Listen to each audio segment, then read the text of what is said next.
All right, we're joined by Kaleigh Chestnut, class of 2021. Kaleigh, how are we? I'm good. How are you? Doing very well, thank you. All right, so I want you to think back 2 million years ago. You were a middle school girl, eighth grade, and you had a big choice as far as high school options go. Why did you ultimately decide on early college? Um, I wanted more opportunities than what my parents got. Opportunity at a different life and meeting different people. Gotcha. And so you chose early college, and we're glad that you did. Uh, hopefully it provided you those opportunities that you were looking for. All right, so you say yes to early college. You come to early college. Is it as hard as you thought it would be? No. Um, it was like exactly how I expected it to be. I was told that it was going to be more fast paced and um, it would be different than a regular high school, and that's exactly what I expected it to be. Perfect. And you have that support there through Avid and through your teachers and stuff. So freshman year goes pretty well. You get in the sophomore year, you get introduced to college classes. Uh, are they as hard as you thought? No. If anything, I thought most of the high school classes were a little bit harder. Yeah. So that's good. Yeah. So far, freshman year, sophomore year going really well. Junior year things pick up even a little bit more. Uh, there's we get into the dreaded 2020 year. Uh, you're getting more college classes, and so I guess we really can't avoid it. March 20th or March 13th. I'm sorry, 2020. Uh, what grade are you in? I'm a junior. Junior. And you went to school on that Friday, and then you didn't come back. Nope. What was that like in terms of the high school and the college, and just not knowing really what COVID was or how it would impact you? It was it was really interesting um, because, like, of course, the classes above me didn't have that problem, so we were kind of like the first to have to experience it. Um, I took my public speaking class online, and the way he had us do it was to just talk to our stuffed animals or whoever would be in the room. That was just the weirdest class I took. And then at the Great. same time, I also had a concussion, and all my classes ended up being online. And I was told to refrain from being online. So that was kind of hard as well. Almost impossible. Hmm. And so you're trying to deal with that on the educator side of things. We really didn't know what to expect or any of that. Tech definitely didn't either. And so it kind of makes an interesting segue into, can Kaylee do online learning? Can your classmates do online learning?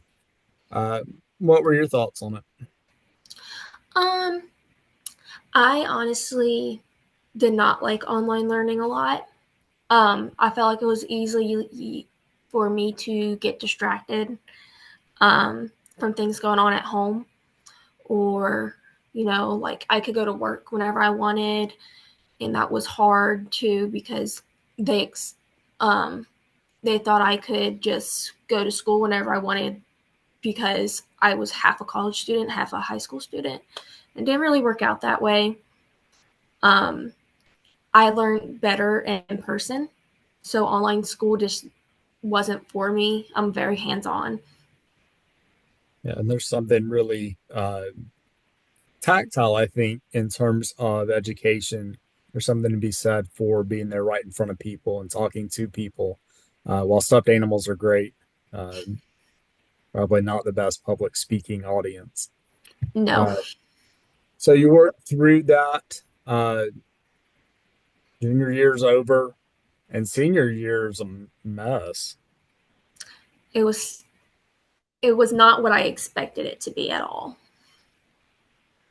Yeah. So walk us through that. What's that look like? The senior year, Horry County Schools, we had gone hybrid, but what does that look like for the early college student who's primarily a tech student? Um, so basically, all my classes were online. My biology course, the lecture was online, and my lab was in person. I think I was on Tuesdays at like 8 a.m. So I would drive from like Little River all the way to Tech at like 7 o'clock in the morning to make sure I was there on time, just to leave like an hour later at 9 o'clock and go all the way back home. And I would That do is that every crazy. week. And then I would have to do the same thing for Avid. So it was kind of weird because I remember talking to the upperclassmen and they were like, yeah, we are basically full-time college students. We can sit around at the actual campus, have this cool, actually feel like we're college students. I didn't really feel like that because I I mean, was really only on campus for an hour or two for the whole week. yeah, you guys were really robbed of the experience, right? Yeah, Uh, and it's a little bit different than the 2020 group that completely just lost everything. Like with the 21 group, we try to do some stuff and try to create normalcy, uh, but that's impossible uh, as we try to work through that. All right, so we try to do prom, we try to do all that stuff. You graduate, it's exciting. And did you graduate from tech too? I did. All right, so you did the tech plus the early college. What's that feel like to graduate from tech before early college, before high It school? It was surreal. It was kind of cool. Like, I would tell people, because I was so proud of myself, I would tell people, I was like, yeah, I actually graduated with my associates before I even got my high school diploma. And I would just like go around telling people that all the time. I still kind of do, because it's just like, it seems like such a cool achievement, because technically I did. So it was just like an amazing experience. That's 100% true, 100% accurate, and it still is really cool. I think that's probably the number one selling points to me if I were a high school person is to be able to say that. I mean, to have the bragging rights. Yeah, I graduated with an associate's before a high school diploma. I'm Yeah. smart. Uh, that's really cool. All right, so then what's next for you after you finish up with tech and early college? So I was going to go to school to be a nurse practitioner in psychology, and I was going to go to Francis Marion. Um, during that time, I actually ended up realizing that I did not want to do nursing because I took anatomy, and that was not fun to me. And then so I just tried to stay in psychology, and I kind of was jumping in between schools a lot. I couldn't really I lost my passion for a little bit. And then I started working in eye care, and that's where I'm at now. I work for the Retina Institute as an ophthalmic scribe, and I'm trying to get certified to become a COA. Okay, those are a lot of big words and acronyms that are hard. Mm-hmm. So that's exciting. What was so interesting about the eye, or was it just like, all right, cool, it's sort of like medical stuff. I'm sort of in that same environment, and it just happens to be eyes. Or are you Yeah, really passionate about eyes? I used to hate eyes. I was actually working full time to support myself in college, and I did a call center type thing working for ophthalmologists and optometrists. And I kind of started to fall in love with that. And then I worked for an optometrist, and now I'm working for a retina surgeon. And I just slowly started liking it more and more. And I'm very passionate about it now. My mom's asking me all these questions, and everybody's asking me questions. And like, because I have experience with optometry and now ophthalmology, I feel very well educated, and I feel like I'm helping people in ways I didn't think I could help people. Most of our clients are older, in their 70s, 80s. They don't really have a lot of people around them anymore. So seeing us really makes their day. And they love talking to us about their stories and things like that. I love that. That's great. Uh, and it's one of these things. Normally, I save this for like one of the last questions, but it's all right. So, what advice do you give that senior who's graduating? Our graduation's literally in 2 days. Uh, but what advice do you give that person who's like, yeah, I definitely want to do this? Uh, what advice do you give them? Well, I give them that, like, um, to keep your options open. Just because, like, I was so steadfast, I guess would be the right word for it, to become a therapist or work in that environment, that I didn't see the opportunities that were right in front of me. And I ended up loving what I was already doing. And That's that cool. it's totally okay for your mind to change.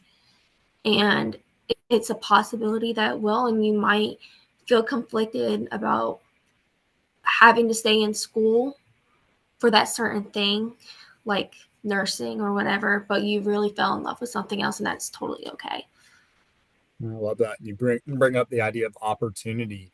You were working in this one area, and then that ends up becoming your passion.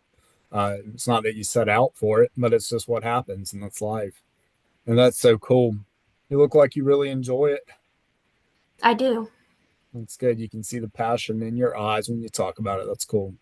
Uh, and are you still local, or have you moved? I am. I actually moved to Charleston trying to find a school when I was doing psychology, and that's when I found um, eye care. But then I moved back home, so I kind of explored a little bit, moved back home, and I'm actually working at 82nd Avenue in the medical complex. Okay, cool. Right down the road. Mm-hmm. All right, so we'll finish up with this. You're not the only chestnut to be a trailblazer. Nope. How's Dalton? Dawn, he's good. He's the same old sarcasm, funny. Have no idea what he's up to half the time. He's right next door, but he just came back Okay, home from work. He's doing great. good to hear. Tell him I want to talk to him too here soon. My goal is to get to everybody. Okay, All right, but that's Kaleigh Chestnut. Kaleigh, if you'll hang out 2 seconds after we stop the recording, uh, thanks for joining me. of course.